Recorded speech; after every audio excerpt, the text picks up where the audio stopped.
Welcome back, everybody. This is Sandra with Trading Made Simple. And wow, what took place today?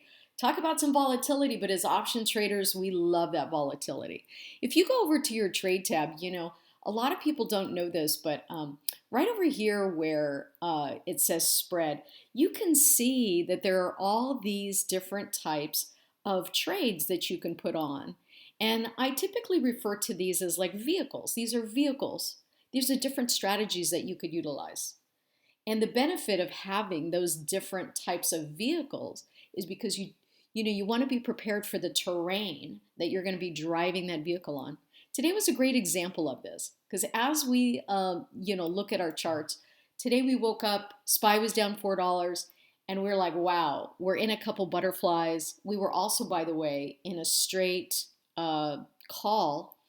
And let's talk about trade management and these types of vehicles that we take on our trades and how knowing what to do as well as how these spreads react can help save you some money or make you some money. All right, so let's get to it. If you're liking this type of content, please like, subscribe, and share. I really do appreciate your involvement in the channel, your questions, your comments. It really does help my channel grow. Thank you for that. I really do appreciate it. Okay, so let's get to it. So the first thing the first thing I'm seeing is that we got some big selling right here at the end of the market. 12. I should be looking at this instead of making a video, I think. This is like a trade opportunity for a options trader, guys. Oh boy, so we got 1,300 ticks. And it looks like we're going to come and retest the low of the day, which is at 40.91. I want to take a look at our trades. This right now is our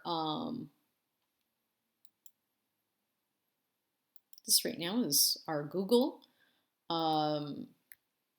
This is our Google trade that we have on. We have a butterfly on. A couple days ago, we looked at an AI prediction tool that Tradealerts provides. We have Tradealerts algo flow in our Discord for our members. And what's interesting is, it basically said that, institutions were buying big orders for Google at 97 by Friday. Well, Google was at 97 today. And so they may know something. We took an extra week out. And so we need some theta. So if we kind of hang around in the body of the butterfly, we're just going to be making even more money.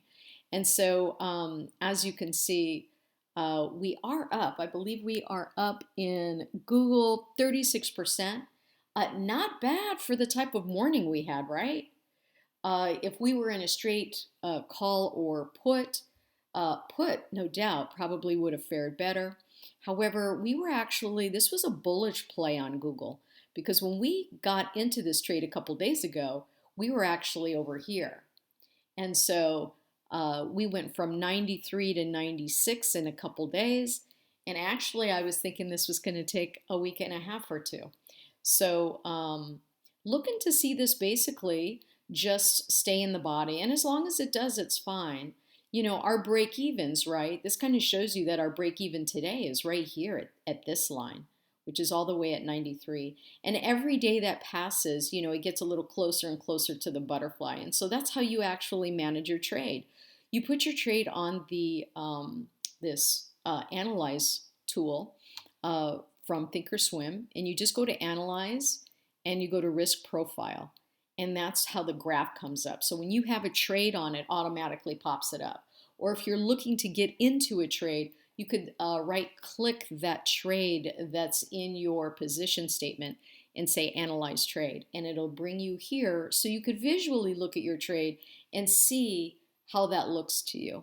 Because this might not look as intimidating as your P&L and or as what the market may be doing at this moment.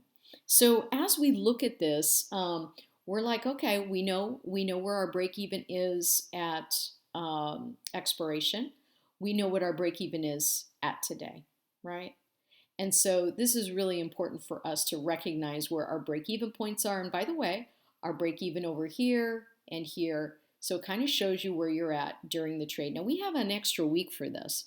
So what we really want is theta, which is this purple line, to rise. And you can see that it's rising. When we first got into the trade, it was down here. And now time is evaporating. And why is that important? Well, when you pick a vehicle for a trade, it's like you're identifying the terrain that you're going to be traveling on. And you're recognizing that there's ebbs and flows maybe in this terrain. And so this was the vehicle that we chose for this. Now, I'm not saying that it's the perfect vehicle. It is a very flexible vehicle that can actually travel in many different terrains. I think that's why I like them, because you don't have to manage them very much. And so if you're a person that gets nervous about managing their trades, this may be good for you. Now, you do need a Tier 2 authorization from your broker, which basically says that you can do spreads in your margin account. But believe me, if you understand, what they're asking you, like for an example, is trading options speculative? A lot of people don't know that they are speculative. If you're not used to the verbiage or what they're asking, you won't be able to get your authorization to do spreads. However, if you do have the authorization to do spreads, then I really do encourage you to learn about them as well as practice them on a simulated account so you can really identify if these types of spreads are good for you, for your personality, for your risk tolerance. Because it's nice to be able to wake up. When Google last night before the close, we trimmed some of these butterflies, we were at 11%.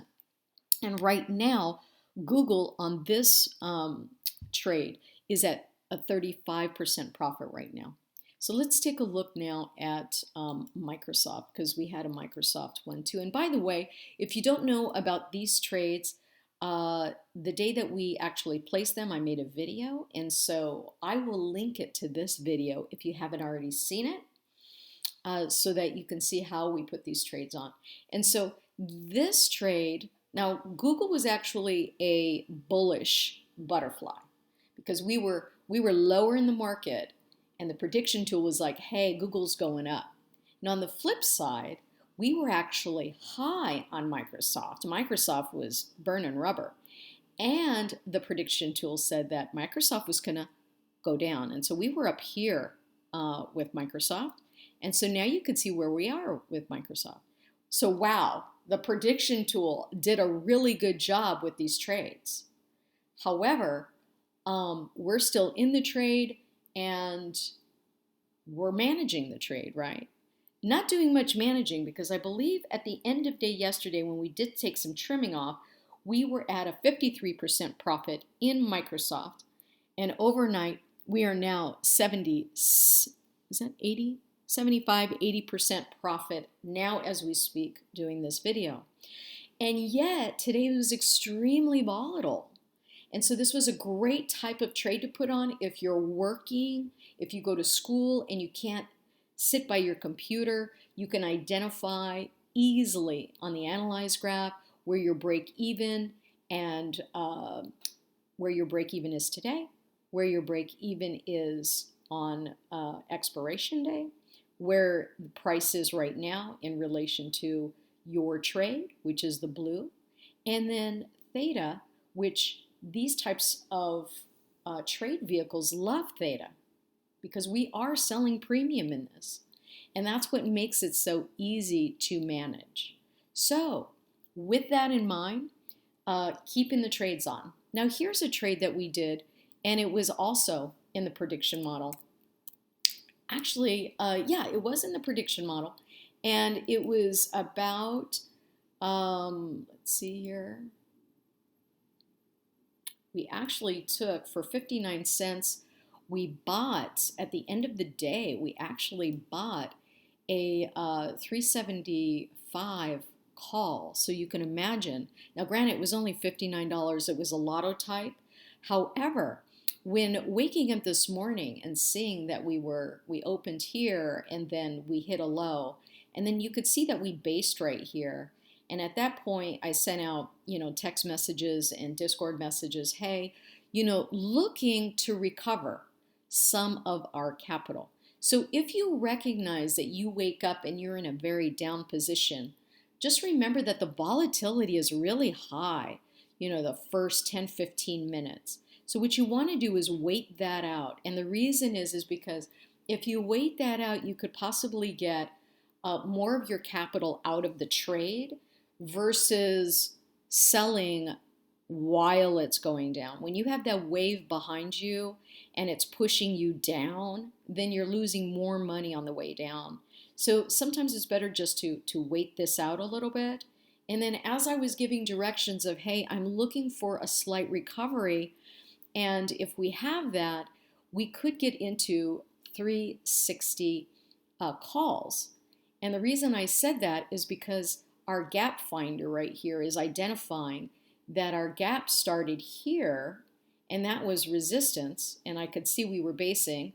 And so taking a 360 call, what does that do? Well, we already have a 375 call that's lost money, like it lost like 80% of its value. So taking a 360 call is just about identifying, oh, this actually looks like, in fact, Netflix was doing better in the morning than SPX was in its recovery phase. And when you can see that and identify it, then you can defend your trade and possibly take a losing trade and turn it into a winner.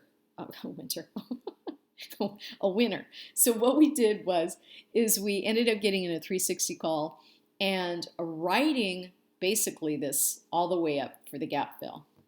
So our 360 call, which was, I believe, 139 at the time that we got into that, ended up being $4 when we got out of that for a $261 profit for each contract. Now remember, the call that we originally bought last night, yesterday, well, that, only had a little bit of value left. It was, by the time it even got here, it was only worth $25, even though we spent $59 for it. So we lost $34 there. However, that one call that we bought made $261. And so really then our profits for this entire trade was $227. And so there's no secret sauce to this. This is really just about recognizing, right, how you got yourself in a trade that went against you, and what are my opportunities to basically steer the ship right or retrieve some of my capital back. And this was the vehicle that we chose this morning. We've actually had to do this a couple times this week because the market has been somewhat crazy. And I believe my directions in the beginning of the week were cash is a position this week. Trading is not for the faint of heart when it comes to volatility, CPI, and all this data that's coming out. However, if you have the tools and the education, then you can definitely prepare yourself and defend and manage your trades, as well as take a losing trade, turn it into a winning trade, or recognize your environment, pick a trade that's less stressful, right? And that's what we did, of course, with those butterflies.